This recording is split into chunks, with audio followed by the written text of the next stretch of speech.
Hi there, hello everyone. Today I'm going to talk about and present before you CPI versus interest rate. So as a forex trader, you need to understand certain level of relationship between CPI and interest rate. So how they affect each other. So let's see what we have. So first of all, what is CPI? The Consumer Price Index, as we all know, it measures the monthly change in prices paid by the US consumers.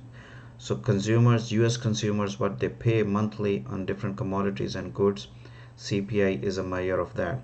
Either they are paying high or low, that is another discussion. And CPI is also an inflation indicator. It is one of the most popular measures of inflation and deflation, and it is closely followed by policymakers, financial markets all around the world, businesses and customers. So what is CPI and interest rates? So as a trader, as a forex trader, when the CPI data comes out, you need to understand what this data is about, if it is on the high edge or it's on the low edge. So from there you actually develop your trading strategy, and it has a closely link with interest rate as well.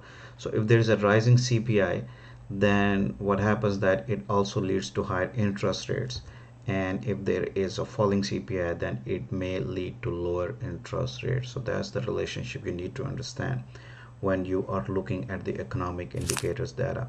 So what happens when the CPI calculation is higher?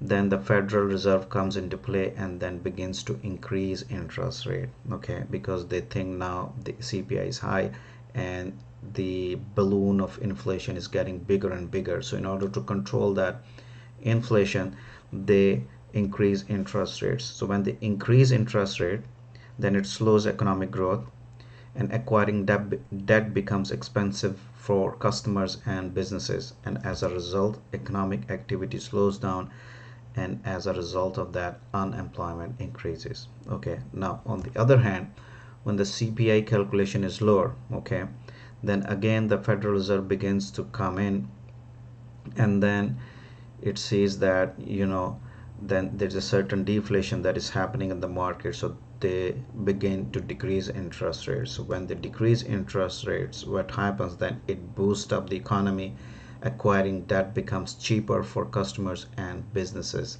and as a result economic activity gears up and then employment increases.